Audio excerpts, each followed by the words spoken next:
First off, just to thank you all for being here, to show your solidarity with our LGBT family in Chechnya.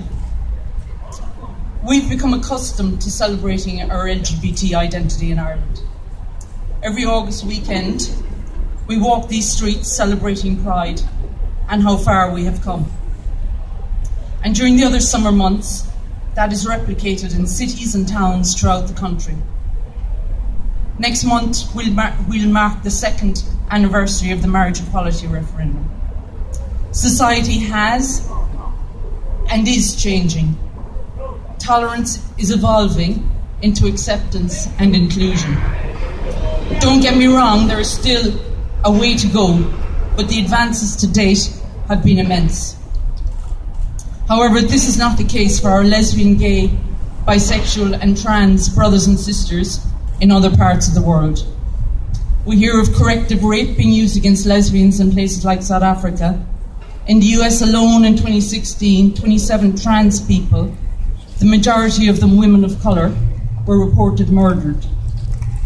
And 10 months ago, only 10 months ago, we gathered here to remember the 49 people who were murdered in Orlando.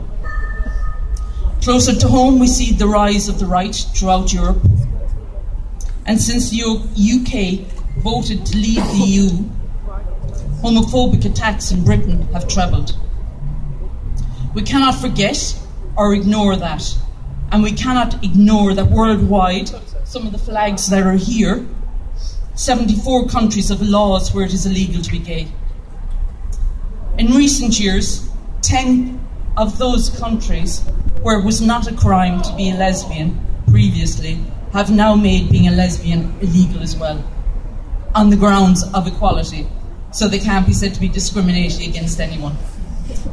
In recent weeks, which is why we're here, we heard that a concentration camp had been set up in Chechnya to incarcerate gay men. A concentration camp. Like, those words evoke the most horrific of images. It's almost too much for the brain to take in. 3 gay men murdered, 100 gay men rounded up and imprisoned in a concentration camp. It is horrific. And they're imprisoned simply because of who they love and for no other reason.